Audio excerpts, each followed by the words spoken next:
और आज प्रभु का दिन, विश्राम दिन, आराधना का दिन, स्तुति करने का दिन। प्रभु महान है, जिंदा यीशु है, सच्चा यीशु है कि उसने हम लोगों के जीवन में यह अनुग्रह प्रदान किया कि हम लोग इस मंच में आकर के जो है प्रभु की महिमा, उसकी आराधना कर सकते हैं, उसकी संगति हम रख सकते हैं। कितना अच्छा लगता है इतने लोगों के साथ जुड़ने के लिए, इतने लोगों के साथ आराधना करने के लिए, इतने लोगों के साथ मिलने के लिए। हालांकि अभी तक हम लोग किसी के साथ फेस टू फेस नहीं मिले हैं, लेकिन परमेश्वर का धन्यवाद हो कि इस ऑनलाइन के द्वारा हम लोग मिलते हैं और प्रभु की महिमा और उसकी स्तुति और उसकी प्रशंसा करते हैं। प्रभु ने हम लोगों के जीवन में बड़ी आशीष दिया है और आज का जो वचन प्रभु ने मुझको दिया है वो अद्भुत वचन है और सब के लिए है। अलग अलग है लेकिन सब के लिए है परमेश्वर का ये वचन, क्योंकि परमेश्वर ने, मैं हमेशा कहता हूं कि अपने वचन को जो है अपने नाम से भी अधिक महत्व दिया है कि ये परमेश्वर का वचन है कि जो परमेश्वर के मुंह से निकलता है और वो आज हमारे और आपके बीच में, हमारे और आपके पास है, जिसको पढ़ करके हम जीवन के अनंत जीवन को प्राप्त करते हैं, उद्धार को प्राप्त करते हैं, त्राण को प्राप्त करते हैं, छुटकारे को प्राप्त करते हैं, शुद्धता को प्राप्त करते हैं। ये वचन के द्वारा हमें अपरंपार की आशीषें मिलती है, हमारी तमाम जो है बीमारियां दूर हो जाती है, हमारे तमाम कमियां खत्म हो जाती है और हम सब जो है प्रभु में लवलीन हो जाते हैं। ये वचन जो है ये संसार में हमको और आपको दिया गया है कि हम लोग सचमुच में जो है प्रभु की सेवा, इसको पढ़ करके अपने जीवन में लेकर के दूसरों को शेयर करें, दूसरों को बताएं। ये परमेश्वर का वचन अपने तक रखने के लिए नहीं है। ये लेंट का समय चल रहा है, इसी महीने में आखिरी समय में जो है हम लोग गुड फ्राइडे मनाएंगे बहुत जगह, हर एक जगह पर, हर एक मसीही लोग, हर एक कलीसिया के अंदर में। और उसके बाद जो है ईस्टर मनाएंगे, प्रभु यीशु मसीह के पुनरुत्थान का दिन को हम लोग याद करेंगे और जो है प्रभु यीशु के बलिदान को हम लोग याद करेंगे गुड फ्राइडे में, कि किस तरह से प्रभु यीशु ने हमारे लिए, आपके लिए जो अपने जीवन को दे दिया, जीवन का बलिदान कर दिया। मेरे प्रियो, सचमुच प्रभु यीशु हमारा महान यीशु है। कोई भी ऐसा मित्र नहीं है संसार के अंदर में कि अपनों के लिए जो है वो अपना प्राण दे, लेकिन प्रभु यीशु जो है वही है। सो आइए आज हम लोग थोड़ा सा परमेश्वर के वचन का मूल्यांकन करें। परमेश्वर का वचन क्या हमसे और आपसे कहता है, थोड़ा सा हम इसका मूल्यांकन करेंगे कि परमेश्वर का वचन किससे क्या बोलता है, परमेश्वर का वचन किन किन के लिए है। हम हमेशा इस बात को सुनते हैं परमेश्वर के दासों के द्वारा, बहुमूल्य दास लोग आप तक परमेश्वर के वचन को लेकर के आते हैं और हम बहुत दफा सुनते हैं कि परमेश्वर का वचन सबके लिए। लेकिन आइए हम लोग इसको थोड़ा बांट देते हैं, परमेश्वर के वचन को किन किन के लिए परमेश्वर का वचन है, क्या परमेश्वर का वचन उनके लिए कहता है। ये बाइबल के अंदर में सारी बातें छुपी हुई है। ये बाइबल वो अथाह समुद्र क्या है, उससे भी गहरा है, जो सारी बातों का जिक्र करता है हमारे आपके जीवन में। सो आइए हम लोग देखेंगे परमेश्वर के वचन का मूल्यांकन हम लोग करते हैं। नंबर 1, पहला, आइए हम लोग देखेंगे, ये छोटे बच्चों को आशीषित करता है। पहली बात, परमेश्वर का वचन छोटे बच्चों के लिए भी है, सब के लिए है। तो आज हम लोग देखेंगे मत्ती रचित सुसमाचार उसका 19 अध्याय और 14 पद में क्या लिखा हुआ। मत्ती रचित सुसमाचार 19 अध्याय 14 पद, यहाँ इस प्रकार से लिखा है। 19 अध्याय और 14 पद में ये छोटे बच्चों के लिए, आज का यह वचन छोटे बच्चों के लिए भी है। यहाँ लिखता है इस प्रकार से, यीशु ने कहा, बालकों को मेरे पास आने दो और उन्हें मना ना करो, क्योंकि स्वर्ग का राज ऐसों ही का है। परमेश्वर आशीष दे इस पढ़े वचन पर। छोटे बच्चों से हम लोग शुरू करें। बच्चे जो है वो परमेश्वर के दिए हुए दान है हर एक परिवार के अंदर में। प्रभु ने हर एक को परिवार के अंदर हर एक बच्चे को दिए और प्रभु यीशु अपने सेवा काल के अंदर में बच्चों से प्यार किया, बच्चों को कहा मेरे पास आने दो, उन्हें मना मत करो। यहाँ पर हम लोग देखते हैं कि ये परमेश्वर का जो वचन है ये छोटे बच्चों के लिए भी है। छोटे बच्चे, देखिए यहाँ साफ लिखता है कि यीशु ने कहा बालकों को मेरे पास आने दो, बच्चों को मेरे पास आने दो। बहुत दफा, बहुत बार बहुत से ऐसे जगह पर आप देखेंगे बच्चों को जो है उतना जो है जगह या हम कहें उसको स्थान या उसको समय नहीं दिया जाता है। प्रभु यीशु ने अपने सेवा काल के अंदर में ऐसा नहीं किया। बच्चों, माता पिता से कहा कि बच्चों को मेरे पास आने दो, शिष्यों से कहा कि बच्चों को मेरे पास आने दो। बच्चे जो है वो प्रभु का वरदान है, आशीष है।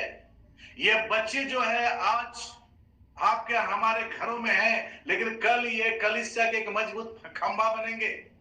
ये बच्चे जो है अगर हम सही मार्ग, सही संस्कार, सही आदर्श, सही शिक्षा में हम बच्चों को बढ़ोतरी करेंगे, वे बच्चे कल कलीसिया को चलाएंगे। उन बच्चों में से बहुत से एवेंजलिस्ट बनेंगे, बहुत से प्रचारक बनेंगे, बहुत से पास्टर्स बनेंगे, बहुत से जो है प्रभु की सेवा करेंगे। तो इसलिए बच्चों को भी स्थान देना। बहुत से हम जगह पर हमने देखा और हमको दुख से कहना पड़ता है कि बच्चों को जो है वो कलीसिया में नहीं रहने देता है, हल्ला करके इसको निकाल दो, हटा दो। मेरे प्रियो, बच्चे आशीषित होने के लिए आते हैं। खाली आप बड़े आशीष लेंगे ऐसी बात नहीं है। बहुत दफा हम बहुत से ऐसी जगह पर देखें कि बच्चे लोग सिर्फ संडे स्कूल तक सीमित है। यदि आप विदेश में जाएंगे, आप वहां पर देखेंगे कि संडे स्कूल बड़ों का भी होता है। यहाँ पर क्या मेंटालिटी में मुझको नहीं समझ में आता, किस तरह का बीज बोया गया है कि संडे स्कूल का नाम सिर्फ बच्चों के लिए आता है, कि बच्चे लोग हैं वो संडे स्कूल करेंगे और उसके बाद घर जाएंगे। क्या प्रभु का वचन वे नहीं सुन सकते? खेलते कूदते उछलते वे प्रभु के वचन को भी ग्रहण करते हैं। बहुत से बच्चों के द्वारा प्रभु का सेवा हुआ है मेरे प्रियो। बहुत से बच्चे हम याद करें, अगर नामान कोढ़ी शुद्ध हुआ, एक 6 साल के बच्ची का काम था। वो 6 साल की बच्ची जिसके द्वारा से वो बोली कि अगर ये मेरे स्वामी के पास होता तो शुद्ध हो जाता कोढ़ से। तो बच्चों का बहुत बड़ा किरदार होता है प्रभु की सेवका में। हम बच्चों का अवहेलना ना करें, प्रभु की आशीष को समझते हुए, ये मानते हुए कि ये प्रभु की आशीष है, उसको समझते हुए हमें बच्चों को भी प्रभु के पास लाने की आवश्यकता है। नहीं तो क्यों प्रभु यीशु मसीह इस बात को लिखता और कहता है यहाँ पर परमेश्वर के वचन मत्ती के द्वारा 14 पद के अंदर में कि यीशु ने कहा बालकों को मेरे पास आने दो और उन्हें मना ना करो। हम मना करने वाले कौन होते हैं? परमेश्वर के बच्चों को, प्रभु के बच्चों को प्रभु के पास हमें आने देना है।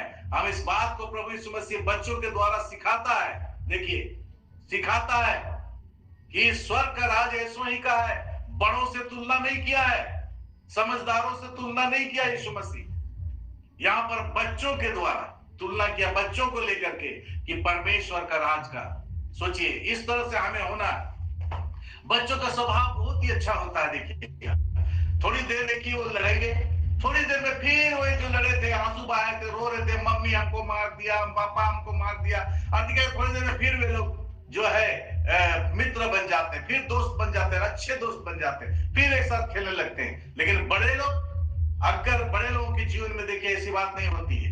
अनबन हुआ तो अनबन हुआ, उसके घर हम प्रेयर मीटिंग नहीं जाएंगे, फलाने के घर में हम नहीं जाएंगे, फलाने की संगति हम नहीं रखेंगे, क्योंकि उसने मेरे विरुद्ध में ऐसा किया, उसने मेरे बच्चों के साथ ऐसा बोला, मेरे बच्चों के विरोध में ऐसा बोला, मेरी बेटी के विरोध में ऐसा बोला। लेकिन बच्चे लोगों के अंदर में ये भेदभाव आप कभी नहीं पाएंगे। बच्चे जो है नादान, बच्चों के अंदर में तुरंत झगड़ा, तुरंत प्रेम, तुरंत। इसलिए यीशु ने कहा है कि बच्चे जो है वो परमेश्वर के राज्य के लोग हैं। बच्चे जो है उसको, छोटे बच्चों को आशीषित करना है हमको। पहले नंबर में छोटे बच्चों के लिए परमेश्वर का वचन क्या कहता है?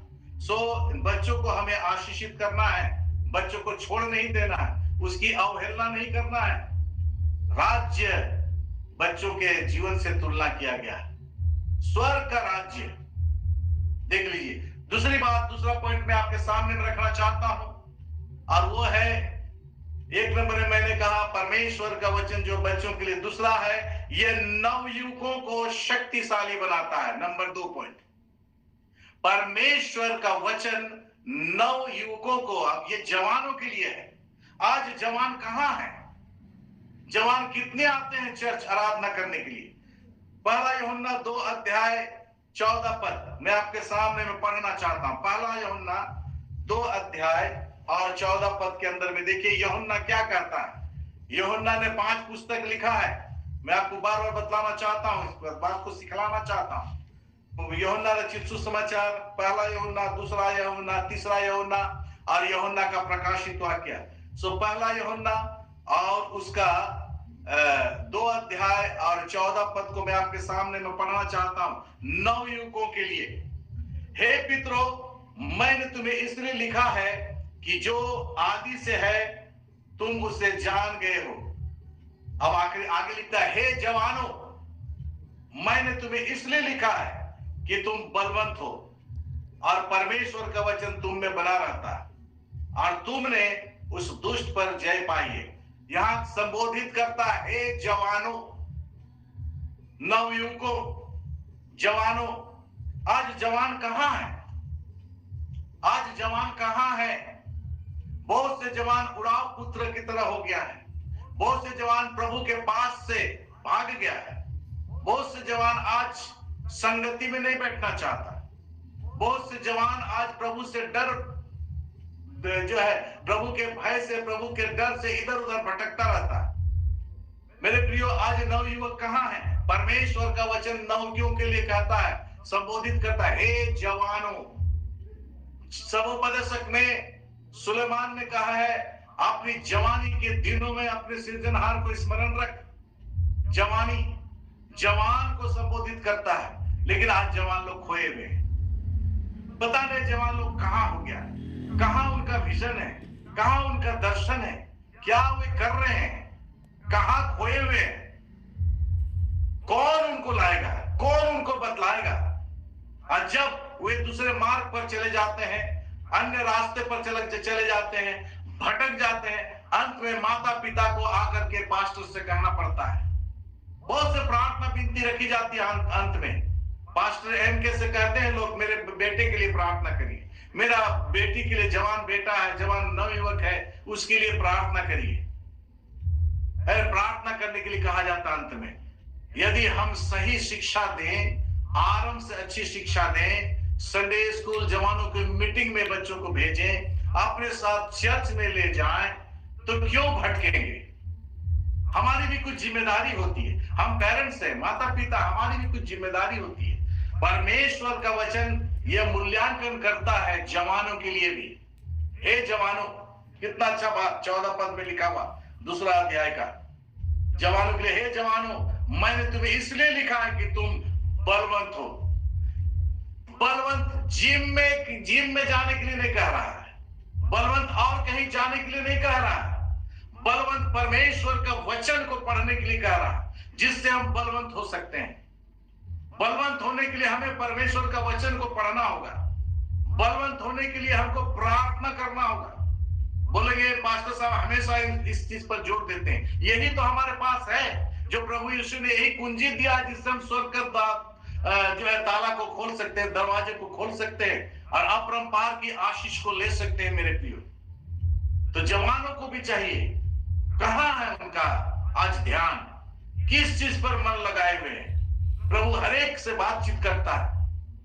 अगर हम वचन को पढ़ें, कितने ऐसे जवान के विषय में देखेंगे जो प्रभु यीशु के पास आए, कितने ऐसे जवान हैं जो प्रभु यीशु को ग्रहण किए, कितने ऐसे जवान हैं जो चैलेंजिंग काम किया।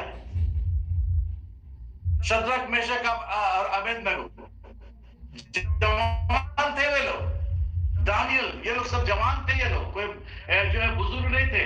हम लोग जो है बहुत दफा बुजुर्ग हो जाते हैं। मैं इतने वर्ष का हूं, लेकिन मैं अपने को प्रभु यीशु मसीह में जवान करता हूं। यीशु मसीह में मैं जवान हूं, सेवकाई के लिए मैं जवान हूं। लेकिन आज हमारे जवान कहां हैं? आज कलीसिया के जवान कहां हैं? क्या उनका दर्शन है? मेरे प्रियो, हमें सिर्फ प्रार्थना करना नहीं, चेष्टा भी करना है उनको प्रभु के पास लाने के लिए। एक बार नहीं, बार बार जाके विजिट करना है, बार जाकर उनको जो है प्रेम से टेकल करना है, क्योंकि जवान है। परमेश्वर का वचन जवानों के लिए ही कहता है, वो भटक ना जाए, वो खो ना जाए। जवान खो गया, लेकिन वो लौटा, वो आया, प्रभु यीशु मसीह के अपने पिता के पास आया। हम लोग को भी प्रभु यीशु मसीह के पास लाने की जरूरत है। आज हमारे जवान लोग कहां हैं? परमेश्वर का वचन जवानों के लिए, बहुत ऐसा वचन है, मैं यदि कहता जाऊं तो बहुत लंबा चौड़ा होगा, तो इसलिए मेरे प्रियो, ये जवानों के लिए है, बहुत जरूरी है। ये परमेश्वर का वचन जवानों के विषय में क्या कहता है? शक्तिशाली। जवानों को ये परमेश्वर का वचन शक्तिशाली बनाना चाहता है। हम बच्चों को बहुत कोशिश करते हैं, माता पिता, कि हमारे बच्चे हिस्ट पुष्ट बने, हमारे बच्चों को अच्छा से अच्छा ड्रिंक्स, हॉर्लिक्स वगैरह अच्छा जो है बाजार में बिकता है, ताकि वो जो मेरे बच्चे अच्छा ग्रोथ करे, अच्छा मजबूत हो, अच्छा ताकत हो, अच्छा आजकल मार्केट में आ गया है। तो माता पिता खोजते रहते हैं क्या अच्छा चीज है जो मेरे बच्चे के लिए सही होगा, मेरा बच्चा अच्छा ग्रोथ करेगा। बहुत अच्छी बात है, लेकिन कभी आपने सोचा ये परमेश्वर के वचन में भी वो अच्छी बात चीजें पाई जाती है जो आत्मिक जीवन में को ग्रोथ करता है, आत्मिक जीवन को बढ़ाता है? क्या कभी आपने दिया उसको? जवानों को यूं ही छोड़ दिए? जवानों को भी परमेश्वर का वचन से भरपूर करिए। परमेश्वर के वचन में जो हमें शक्तिशाली बनाता, उन वचनों को उनको दीजिए, ताकि वे प्रभु में शक्तिशाली हों, बढ़ता चला जाए और प्रभु की महिमा उसके द्वारा होने पाए। आइए तीसरा हम देखेंगे, परमेश्वर का वचन जो है वो क्या कहता है आगे। तीसरा पॉइंट है, यह उन्हें पवित्र और शुद्ध करता है जो इसे पढ़ते हैं। परमेश्वर के वचन का हम मूल्यांकन कर रहे हैं। तीसरा पॉइंट है, यह अर्थात परमेश्वर का वचन उन्हें पवित्र और शुद्ध करता है जो इसे पढ़ते हैं। देखिए कितनी अच्छी बात है। जो कोई भी इस वचन को, पवित्र शास्त्र बाइबल को पढ़ते हैं, परमेश्वर का वचन यहां पर यह कहता है कि वो उसे पवित्र करता है, शुद्ध करता है।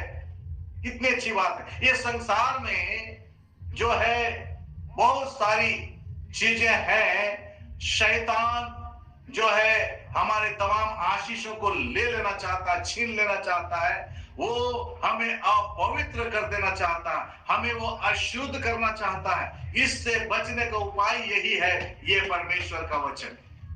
मेरे प्रियो, मैं हर एक सुनने वालों से यही विनती करूंगा, निवेदन करूंगा कि इसको अवश्य पढ़िए। आइए हम लोग देखेंगे परमेश्वर के वचन में इफिसियों उसका 5 अध्याय और 26 पद। इफिसियों 5 अध्याय और 26 पद। देखिए पौलुस इफिसुस की कलीसिया को लिख रहा, ध्यान दीजिएगा बात को। पौलुस इफिसुस की कलीसिया को लिख करके कहता है 5 अध्याय और 26 पद में, यहां इस प्रकार लिखा हुआ कि उसको वचन के द्वारा जल के स्नान से शुद्ध करके पवित्र बनाए। देखिए परमेश्वर का वचन, ये जो बाइबल है, ये 66 पुस्तकों का जो संकलन है, 27 और 39 पुस्तक पुराने और नए नियम के अंदर में, ये अद्भुत वचन है मेरे प्रियो। आप कभी ध्यान दिए, मैं इसको ध्यान देता हूं, हम लोग बात करते हैं घर में, आपको इसको जब भी पढ़िए, इसको जब भी पढ़िए, तब आपको लगेगा कि ये वचन आपसे बातचीत कर रहा है, एकदम वर्तमान। अन्य वचन को पढ़िए, अन्य पुस्तक को पढ़िए, उसमें ऐसा नहीं लगेगा। वो ऐसा लगेगा कि वो पढ़े, ऐसा था वैसा था। लेकिन ये आप जब भी पढ़िए, सुबह पढ़िए, शाम पढ़िए, है ना, जब भी पढ़िए, जब आपको मौका मिलता, नींद टूट जाए आपका। मिसेस पास्टर का मैं आज बतलाना चाहता हूं, आज इस ऑनलाइन के द्वारा, जो मेरी मिसेस है, उसका रात में भी अगर नींद टूट जाए, नींद नहीं आएगी उसको, तो डिस्टर्ब नहीं करता, जानता कि पास्टर साहब जो सेवकाई करके आए, थक गए, वो चुप से निकल करके दूसरे रूम में जा करके वचन पढ़ती है, बाइबल को पढ़ती है, दुआ करती है। ऐसा हमारे जीवन के अंदर में बहुत जरूरी है करना। बहुत हम अपने जीवन को दूसरी ओर लगाते, शैतान चाहता नहीं कि आप परमेश्वर के वचन को पढ़ें, पवित्र हो, शुद्ध हो। जो परमेश्वर का वचन को नहीं पढ़ता है, वो पवित्रता में अपने जीवन को नहीं बिता सकता है। परमेश्वर के वचन को जब आप पढ़ते हैं, आप शुद्ध होते हैं। परमेश्वर के वचन को जब आप पढ़ते हैं, वो आत्मिक खुराक है आपके लिए। परमेश्वर का वचन आत्मिक मन्ना है आपके लिए, जो इस्राएलियों को दिया गया। सिर्फ एक दिन नहीं, इस्राएलियों का विश्वास डामाडोल हो गया। इस्राएली लोग बोला कि नहीं, परमेश्वर ने आज मन्ना दिया है खाने के लिए, कल के लिए भी रख लेते हैं। परमेश्वर ने मूसा के द्वारा कहा कि उसी दिन चुनना है और उसी दिन खाना है, लेकिन बहुत से लोगों ने उसको रख लिया, उसमें कीड़े पड़ गए, वचन में लिखा। मेरे प्रियो, कल की चिंता हम क्यों करें? कल की चिंता हमारा जिंदा सच्चा यीशु मसीह, जो हमारा उद्धार करता, हमारा मुक्तिदाता, वो करता है। वो कहता, पहला पत्रस 5 अध्याय 7 पद के अंदर में, तो अपनी सारी चिंता मुझ पर डाल दो क्योंकि मुझ को तुम्हारा ध्यान है। लेकिन इस्राएली लोग कल की चिंता किया, क्या हुआ नतीजा? वो परमेश्वर उनको दिखाया कि जब तक वे लोग कनान देश नहीं पहुंच गए तब तक उनको मन्ना खिलाता रहा। प्रतिदिन परमेश्वर उनको भोजन कराया, लाखों की तादाद में था। वो परमेश्वर हमारा परमेश्वर है मेरे प्रियो। सो कभी कभी हम जो है इस वचन को पढ़ने में, इस पर मनन करने में हम बहुत पीछे रह जाते हैं। इसको अवश्य पढ़ें, इस पर मनन करें। इफिसुस की कलीसिया को लिख करके पौलुस जो है उनको बतलाने की कोशिश कर रहा है परमेश्वर के वचन से, यहाँ 5 अध्याय 26 पद में, कि उसको वचन के द्वारा, ध्यान दीजिएगा, यह वचन परमेश्वर का वचन, ये परमेश्वर ने बोला है, यही वचन है, ये वो हमसे बातचीत करता है। यही वचन है जो मन को बदल देता है, यही वचन है जीवन को बदल देता है, यही वचन है परिवर्तन ले आता आपके जीवन में, ये वचन है जो परिवर्तन ले आता आपके परिवार में।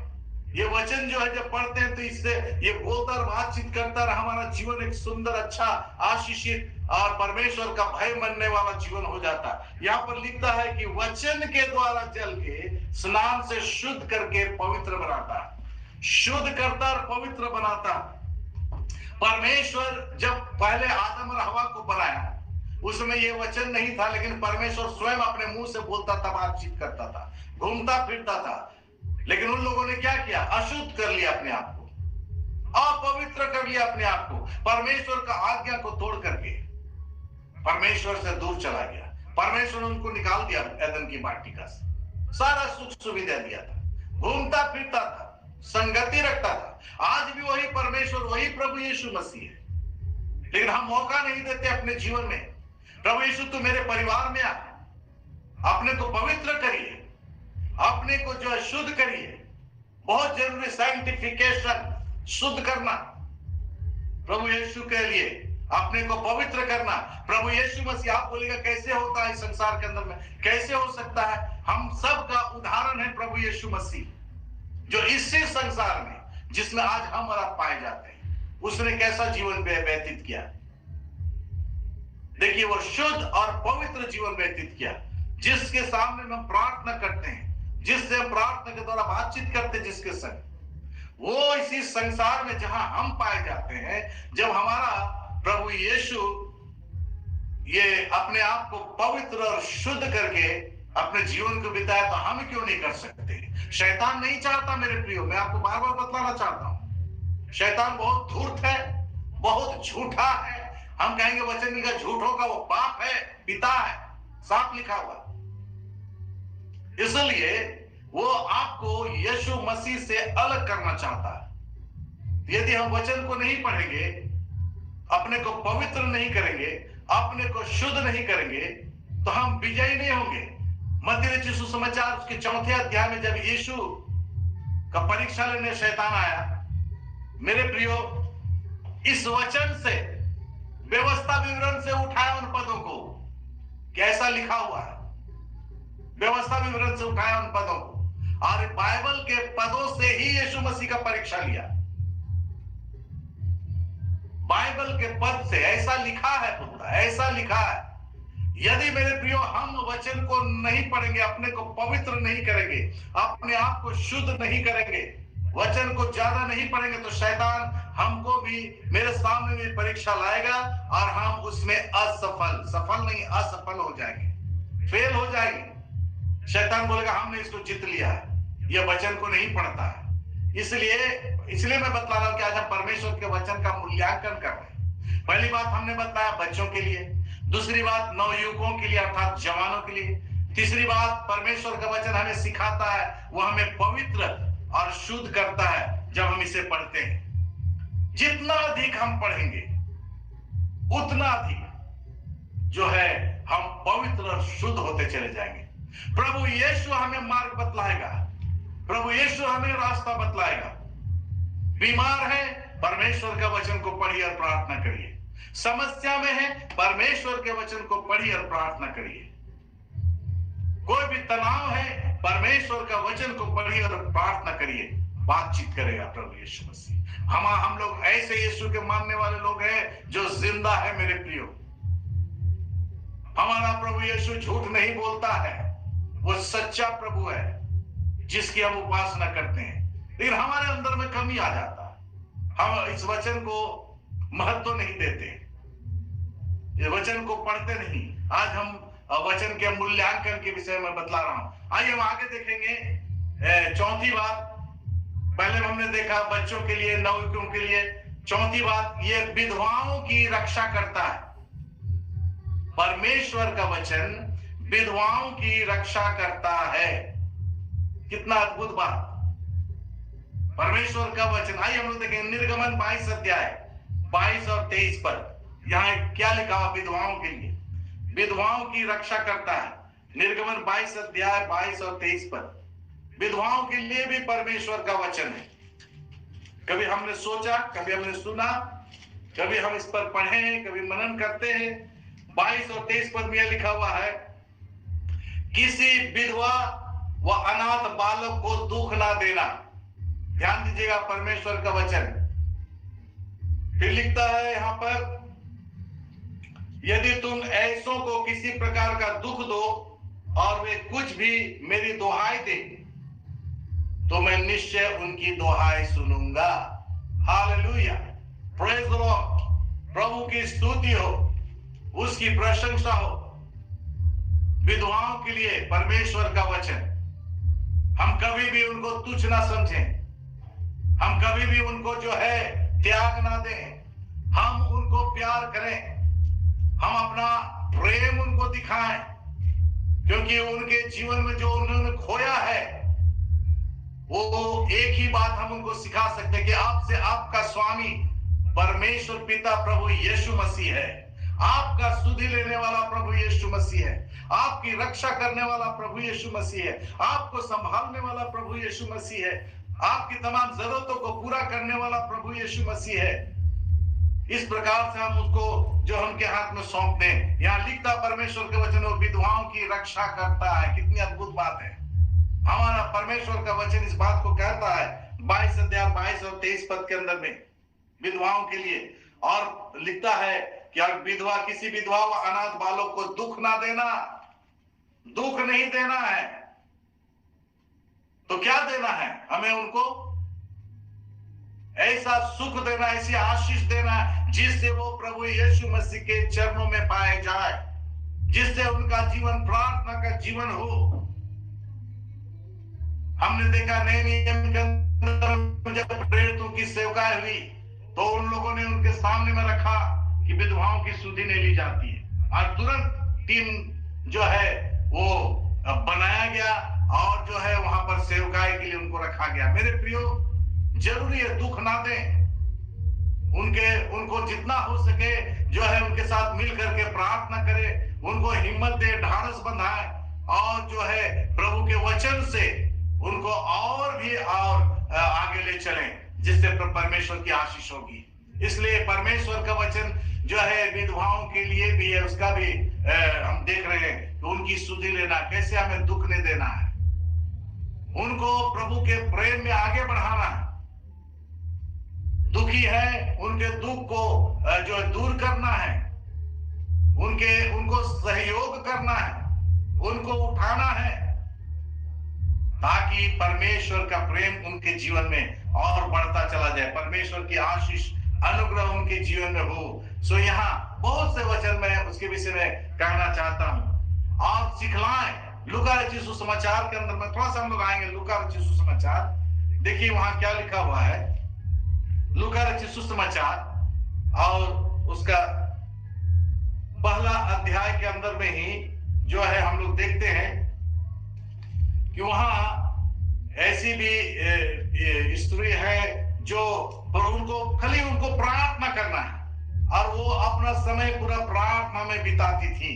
वचन में लिखा है प्रार्थना में हमेशा जो है प्रार्थना करने वाली। वैसे हम लोग को होने की आवश्यकता, उनको सिखाएं कि आपका जीवन में आप जो है प्रार्थना कर सकते हैं, प्रार्थना के द्वारा कलीसिया को बढ़ा सकते हैं। प्रार्थना में 84 बरस की थी वो स्त्री, 84 बरस की, और उनका क्या काम था? प्रार्थना करना।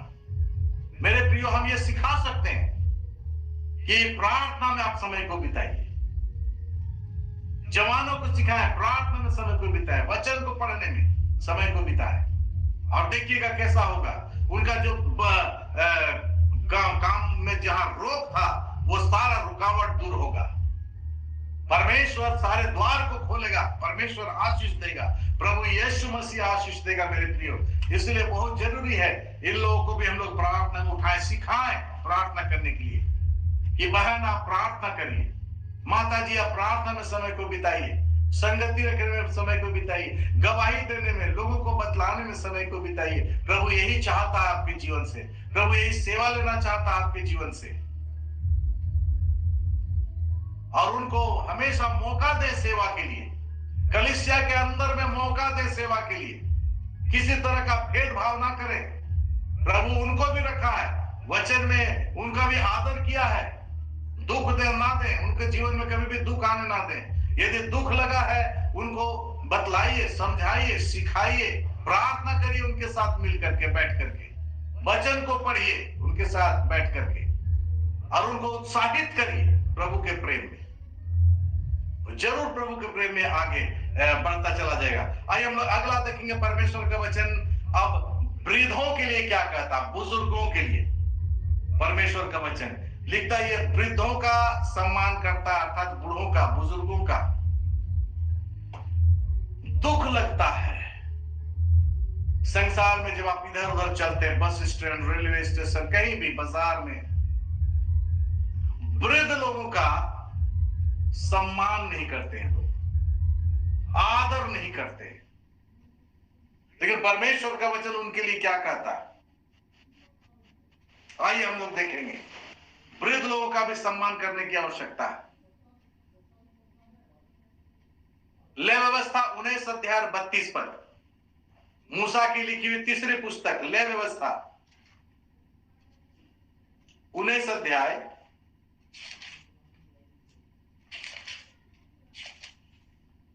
32 पद में क्या लिखा हुआ? ध्यान दीजिएगा। वृद्धों के लिए, बुजुर्गों के लिए उनका आदर करिए, उनका भी सम्मान करिए। परमेश्वर का वचन क्या कहता है उनके लिए? अगर आपके माता पिता वृद्ध है उनका सम्मान करिए, आदर करिए। दादा दादी वृद्ध है उनका सम्मान करिए, आदर करिए, आशीष लेने का कोशिश करिए। देखिए वचन के अंदर में किस तरह से उन दिनों में, इब्राहिम के समय में, इसहाक के समय में, किस तरह से होड़ लगा हुआ था आशीष लेने के लिए बुजुर्गों से। हम आज कहां हैं? इसीलिए संसार के अंदर में देखिए ये सारी बातें क्या घट रही है, ये क्यों हो रहा है? क्योंकि आज हम पीछे। परमेश्वर का वचन क्या कहता है? यहां देखिए, यहां इस प्रकार से लिखा हुआ है, ले व्यवस्था 19 अध्याय और 32 पद में, पक्के बाल वाले के सामने उठ खड़े होना और बूढ़े का आदर मान करना। मैं नहीं कह रहा हूं मेरे प्रियो, परमेश्वर का वचन इस बात को कह रहा। मैं अपनी ओर से ये बातें नहीं कर रहा, मैं जो भी कह रहा हूं मैं उसको बाइबल से, आपको बाइबल के पदों से आपको बतला रहा हूं, साबित कर रहा हूं। पक्के बाल वाले और बूढ़ों का आदर मान करना, उनके सामने खड़े हो जाना, आज ये सारी चीजें नहीं है। दुख लगता है, उन पर क्यों नहीं हम दया करते? क्या हम कल बूढ़े नहीं होंगे? क्या कल हम उस अवस्था से नहीं गुजरेंगे? गलतियों के पत्र में लिखा, मनुष्य जो बोता वही काटेगा। यदि आज हम उनका सम्मान करेंगे, यदि आज हम उनका आदर करेंगे, परमेश्वर का वचन कहता, मैं नहीं कह रहा हूं, कल आप जब बुजुर्ग होंगे आपका भी लोग सम्मान करेंगे, आपका भी आदर करेंगे। लेकिन आज ऐसी बातें नहीं मिलती। पता नहीं कहां खो गए हम, पता नहीं कहां चले गए हम, कहां हमारा संस्कार चला गया, कहां हमारा शिष्टाचार चला गया। परमेश्वर का वचन हम नहीं पढ़ते, मूल्यांकन नहीं कर पाते, ये हमारी गलती है। यहां परमेश्वर के वचन में साफ लिखा हुआ, बुजुर्गों के लिए, वृद्धों के लिए, पक्के बाल वाले के सामने उठ खड़े होना। बहुत सा ऐसा क्लिप मैंने देखा समाचार न्यूज के अंदर में कि कैसे सास के साथ, ससुर के साथ, मां के साथ, पिता के साथ किया जाता है। यही रिजल्ट है, क्या यही कार्य है? कभी हम ये नहीं सोचते कि हमारे जीवन में भी ये घटित होगा, हम भी उसी मार्ग से होकर के जाएंगे, वही रास्ता हमारे लिए भी है। मेरे प्रियो, हम अच्छे विश्वासी है और अच्छा विश्वासी बने और एक अच्छा जीवन व्यतीत करें। यहां पर लिखता है पक्के बाल वाले के सामने उठ खड़े होना और बूढ़े का आदर मान करना, बूढ़े का आदर मान करना। आज मैं नहीं जानता विश्वासियों के लिए, यदि है तो हमें माफ करें, यही आदर है आज बुजुर्गों का कि बड़ा घर है हमारे पास, बहुत सुंदर घर बना लिए हैं, मार्बल टाइल्स लगा लिए हैं, सारा शान और शौकत अपने घर को चकाचौंध कर दिए हैं, लेकिन बूढ़े और पके बाल वाले के लिए घर के कोना में एक कमरा नहीं रखे। ये आदरमान हुआ हमारा कि हम उनको वृद्धा आश्रम में भेज दिए, ये बड़ा आदर हुआ हमारा। यही आदर और सम्मान है। इससे हम क्या कमाएं अपने जीवन के अंदर में? जिसने अपना जीवन, जिसने अपना सब कुछ अपने औलाद पर लगा देता है, अपने बाल बच्चे पर लगा देता है, अपना अच्छा नहीं पहन के बच्चे को अच्छा पहनाता है, अपना अच्छे से नहीं खा करके अपने बच्चों को अच्छा खिलाता है, अपने अच्छे जैसे तैसे जीवन व्यतीत किया, घर को बना दिया, सुंदर घर बना दिया। वो कुछ भी कर सकता था, अपने रुपये पैसे से खर्च कर सकता था, ऐशो आराम का जिंदगी बिता सकता था। लेकिन मेरे प्रियो, परमेश्वर का वचन आज उन जवान लोग नहीं पढ़ रहे हैं। कमी है आज उनके जीवन के अंदर में कि कैसे हमें उनका आदर करना है, कैसे हमें उनका सम्मान करना है। बुजुर्ग हो गया, उनको निकाल दिए, बुजुर्ग हो गया, उनको वृद्धाश्रम में भेज दिए, बुजुर्ग हो गया। क्या आप बुजुर्ग नहीं होंगे? परमेश्वर तो आपको भी बेटा देगा, आपको भी बेटी देगा। क्या आपके जीवन में वो अवस्था नहीं आएगा, वो उम्र नहीं आएगा? थोड़ा सा वचन लगेगा आज आप सबको, हो सकता है चोट लगे, हमको माफ करिएगा, लेकिन ये देखने को मिल रहा है। मैं एक जगह पर बहुत से स्थानों में ऐसे जाता हूं और देखता हूं, और मुझको, मैं दुख से इस बात को कह रहा हूं, जब मैं बुजुर्गों को देखता हूं, बाजार में बुजुर्ग बूढ़ा लोग बोल करके संबोधित करते हैं, बूढ़ा भाग यहाँ से, ए बूढ़ा जा वहां से। मेरे प्रियो, परमेश्वर लेखा लेगा, परमेश्वर किसी को छोड़ेगा नहीं, न्याय उसके हाथ में है, वो न्याय करेगा। जितना भरसक कोशिश करिए उनसे आशीष लेने के लिए, उनका आशीर्वाद हमारे ऊपर में हो, ऐसा सोचिए।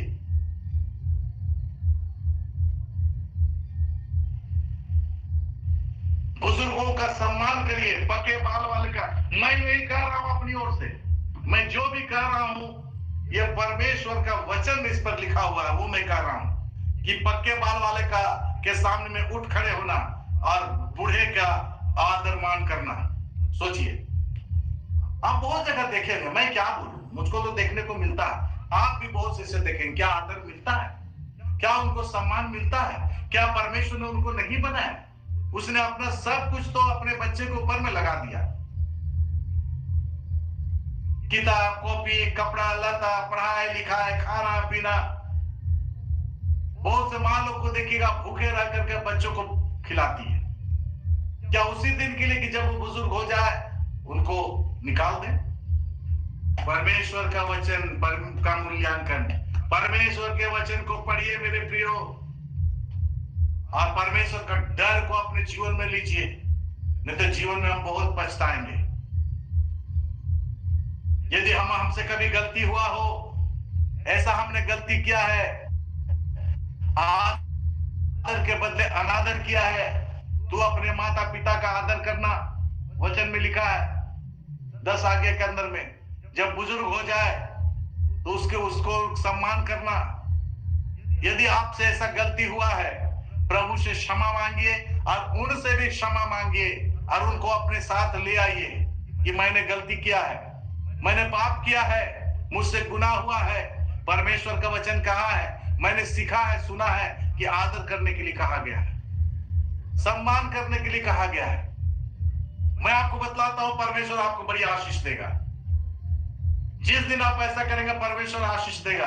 आपके घर में शांति होगी, आपके घर में बरकत होगा। प्रभु आपको बड़ी आशीष देगा। आपके बच्चे लहलहाएंगे, वचन में लिखा, खुलेंगे, फलेंगे, बढ़ेंगे। अगला पॉइंट मैं आपको बतलाना चाहता हूं, वह अंतिम पॉइंट है हमारा। यह प्रत्येक को अनंत काल का जीवन प्रदान करता है। परमेश्वर का वचन हम प्रत्येक को अनंत काल का जीवन प्रदान करता है। क्या? परमेश्वर का वचन। आज मैं परमेश्वर के वचन का हम लोग मूल्यांकन कर रहे हैं। आइए हम लोग देखेंगे इस पद को। यूहन्ना रचित सुसमाचार 3 अध्याय और 36 पद में। यूहन्ना रचित सुसमाचार 3 अध्याय और 36 पद। यहां इस प्रकार लिखा है, 3 अध्याय 36 पद में,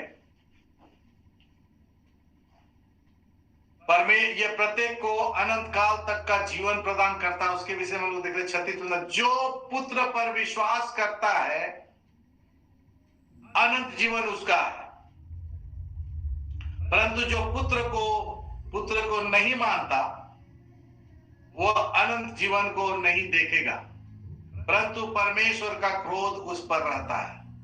देखिए, प्रत्येक को अनंत काल का जीवन प्रदान करता है। क्या? परमेश्वर का वचन। यह परमेश्वर का वचन है मेरे प्रियो, और ये पुत्र के विषय में, अर्थात प्रभु यीशु मसीह के विषय में कह रहा है। प्रभु यीशु मसीह की सेवकाई के विषय में कह रहा है कि हम कितना सेवा करते हैं उसका। यहां लिखता है कि जो पुत्र पर विश्वास करता है अनंत जीवन उसका है। यहां यह नहीं कहा जा रहा है कि हमें यह करना है, वो करना है, हमें माथा नीचे पैर ऊपर करके खड़ा होना है, हमें इतना चलना फिरना है, वो करना है। ऐसी बात हमसे नहीं कहा गया है। परमेश्वर के वचन को पढ़िए, उस पर मनन करिए। यहां परमेश्वर का वचन कहता है कि जो पुत्र पर विश्वास करता है, सिर्फ विश्वास करने के लिए कहा गया है, क्योंकि परमेश्वर ने जगत से ऐसा प्रेम किया कि उसने अपने इकलौते पुत्र प्रभु यीशु मसीह को इस संसार में दे दिया, ताकि जो कोई उस पर विश्वास करे वो नाश ना हो परंतु अनंत जीवन पाए। यूहन्ना इस बात को यहां पर फिर कह रहा है कि जो पुत्र पर विश्वास करता है, अर्थात प्रभु यीशु मसीह पर, अनंत जीवन उसका है। साफ बात।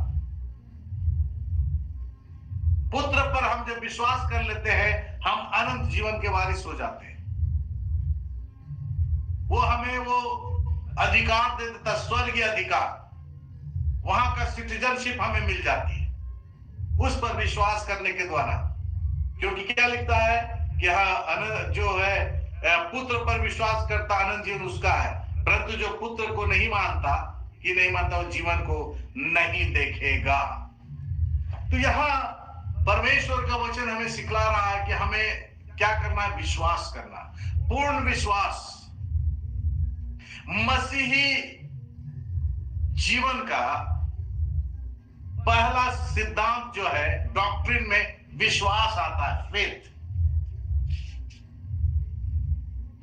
यदि हम बाइबल सेमिनरी में जाते हैं, करते हैं, पहला आता है डॉक्ट्रिन में जो है, पढ़ते हैं फेथ, विश्वास। विश्वास के द्वारा हम देखते हैं क्या क्या हुआ इब्रानियों की पुस्तक उसका 11वें अध्याय के अंदर में। विश्वास के नायक थे वे लोग, हीरो, विश्वास के नायक, हीरो रहे। हम लोग भी विश्वास करते हैं, लेकिन कहां तक हमारा विश्वास है, कितना विश्वास हम करते हैं, परमेश्वर के वचन पर कितना विश्वास करते हैं। यदि हम विश्वास करते तो हम उसको पढ़ेंगे, उस पर अध्ययन करेंगे। अनंत काल का जीवन प्रदान करता है ये परमेश्वर का वचन, क्योंकि ये परमेश्वर का वचन ही है जो हमें सिखलाता है उस पर विश्वास करने के लिए, पुत्र पर विश्वास करने के लिए। और हम लोग धन्य लोग हैं जो पुत्र की सेवा करता है, पिता उसका आदर करता है। याद रखिएगा, जो पुत्र अर्थात प्रभु यीशु मसीह की सेवा, पिता उसका आदर करता, परमेश्वर पिता, ब्रह्मांड का बनाने वाला, सर्वशक्तिमान परमेश्वर, सर्वव्यापी परमेश्वर, सर्वज्ञानी परमेश्वर, उसके तुल्य कोई नहीं, वो आपका आदर करता है। इसलिए पुत्र की सेवा और पुत्र पर विश्वास करिए। यह समय है, ये लेंट का समय चल रहा है, ऐसा घड़ी में हम पाए जाते हैं मेरे प्रियो। आइए हम उस पुत्र पर विश्वास करें जो प्रभु यीशु मसीह है। इधर उधर विश्वास करने से कुछ नहीं होगा। हमारा विश्वास पक्का प्रभु यीशु मसीह पर होना है।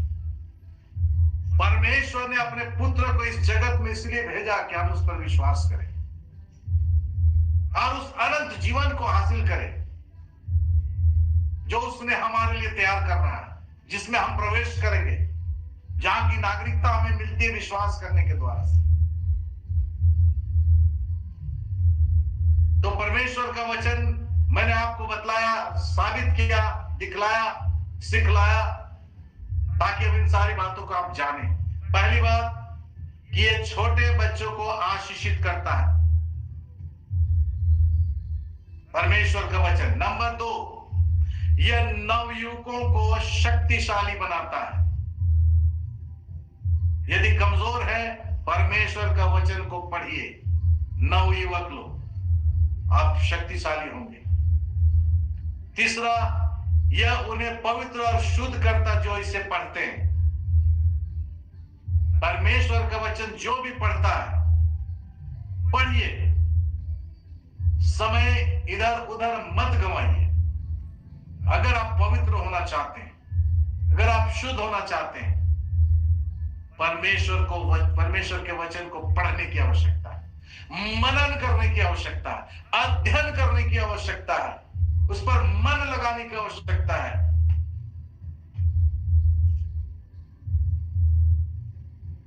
दाऊद क्या कहता है? मैंने तेरे वचन को अपने हृदय में रख छोड़ा है, हृदय में। परमेश्वर के वचन को रिसाइट करिए, याद करिए, स्मरण करिए। बहुत से ऐसे पद है जिसको याद करिए। परमेश्वर के वचन को अपने हृदय रूपी पटिया पर लिख लीजिए मेरे प्रियो, यदि आप जीवन में उन्नति करना चाहते हैं। कल दिन आप जो याद करेंगे अपने बच्चों को सिखाएंगे, अपने नाती पोते को खेलते पढ़ते उछलते कूदते आप उसको सिखा सकेंगे। परमेश्वर के वचन को पढ़िए और इससे आप भी शुद्ध होंगे, आपके परिवार भी शुद्ध होंगे, पवित्र होंगे, आपके बाल बच्चे भी शुद्ध होंगे और पवित्र होंगे, आशीषित होंगे। यीशु जब छोटा था उस समय से शुद्ध और पवित्र जीवन बिताया, एक अच्छा जीवन बिताया। इसलिए लिखा है कि वो मनुष्य और परमेश्वर दोनों के अनुग्रह में बढ़ता चला गया। आइए हम भी कोशिश करें कि हमारे बच्चे भी इसी तरह से बढ़ते चले जाएं। चौथी बात, ये विधवाओं की रक्षा करता है। परमेश्वर का वचन ये विधवाओं की रक्षा करता है मेरे प्रियो। उनका प्रभु है, उनका सम्मान करिए, उनका आदर करिए, क्योंकि परमेश्वर उनका रक्षा करता है, परमेश्वर उन्हें संभालता है। अगला हम लोग देखेंगे, यह वृद्धों का सम्मान करता है, जो आज संसार में आपको यह नहीं मिलेगा, कलीसिया में आपको मिलेगा। और कलीसिया संसार को सिखला रही है। वृद्धों का सम्मान करिए, उनका आदर मान करिए, परमेश्वर आशीष देगा। उनको संभालिए उस अवस्था में, झिझलाइए मत, कुड़कुड़ाइए मत, आनंद से, खुशी से, क्योंकि ये परमेश्वर का वचन है और परमेश्वर का आज्ञा का पालन कर रहे हैं, इसलिए आप अवश्य आशीषित होंगे। और छठी बात जो मैंने कहा, यह प्रत्येक को अनंत काल का जीवन प्रदान करता है। परमेश्वर का वचन हर एक के लिए है और अनंत काल का जीवन हमें देता है। परमेश्वर हम सबों को आज इस रात्रि काल में, पवित्र विश्राम दिन में, इस मार्च महीने के पहले सप्ताह में इस वचन के द्वारा हर एक सुनने वाले को बड़ी आशीष दे। प्रभु आपके साथ रहे और प्रभु आपको सुबुद्धि ज्ञान दे, ताकि इसी रीति से परमेश्वर के वचन में आगे बढ़ते चले जाएं। जो आज हम लोगों ने सुना, परमेश्वर के वचन का मूल्यांकन, परमेश्वर आपके साथ रहे।